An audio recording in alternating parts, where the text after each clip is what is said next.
Hi, you've reached the office of Alex Chase at ICM. Please leave a message for Alex or Jason at the tone. Thanks. Alex, it's David.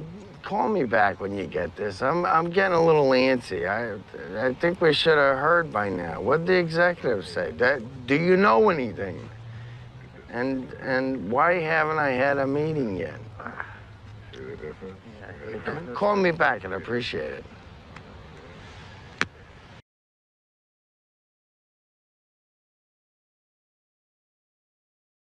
All right, I thought I'd just show you the basic technique of kinesiology.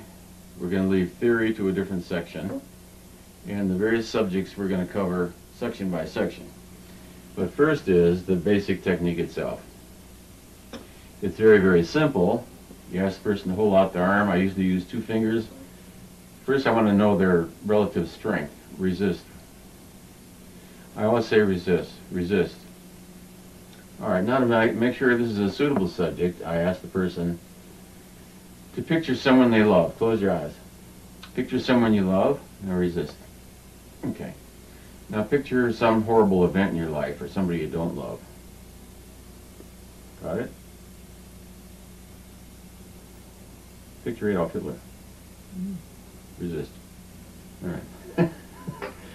All right, a normal subject goes strong with love and goes weak with hate or fear, or a normal subject goes hold Abraham Lincoln in mind.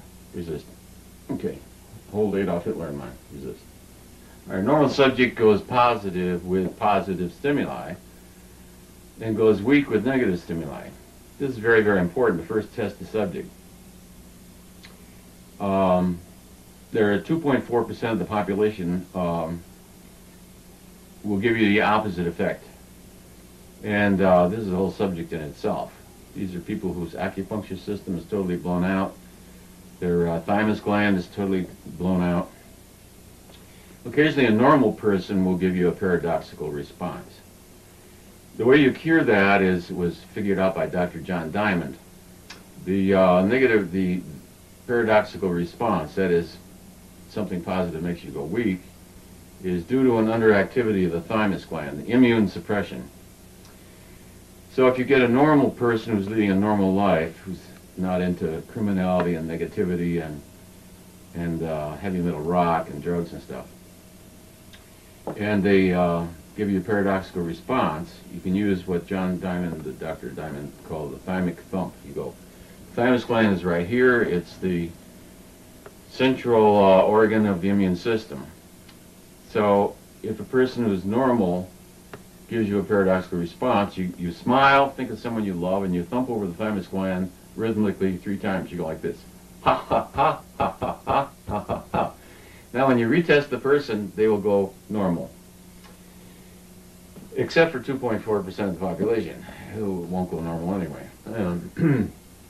All right, so first we make sure we have a normal test subject. Next, we don't have any extraneous stimuli. In other words, it's very important not to have music in the background. It's best to get for accurate results, you should be impersonal. Try not to radiate love and affection and laughter and that kind of thing, because you don't want to get false positives. You can have the subject close their eyes because what they're looking at might have an effect.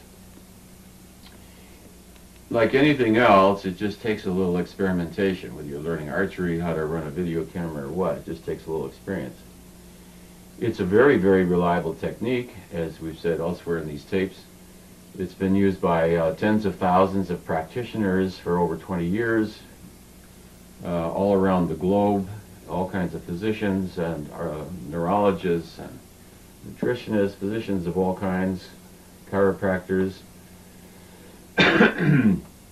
It's extremely accurate.